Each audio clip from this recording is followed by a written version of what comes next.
Next theorem, simple group. A group G is said to be a simple group if the group G has no proper normal subgroups.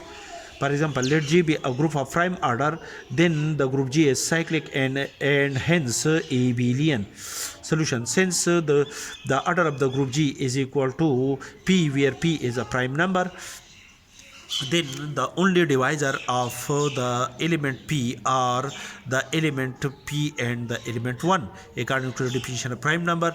Then according to the Lagrange theorem, there exist two subgroups H1 and H2 of the group G such that the order of the group H1 is equal to P and the order of the group H2 is equal to 1.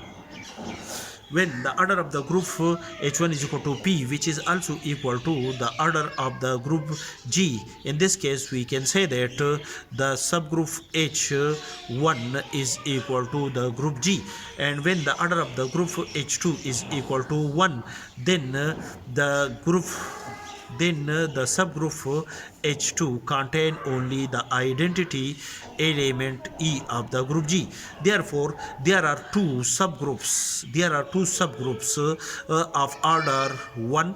There are two subgroups H1 contain the identity element of order 1, and the another subgroup H2, which is equal to the group G by itself of order P.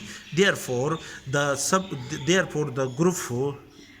group G has two trivial subgroups.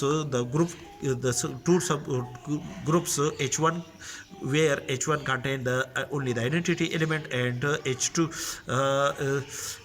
H1 is equal to the subgroup H1, which is equal to the group G, and the group H2, which contain only the identity element. These are the improper subgroups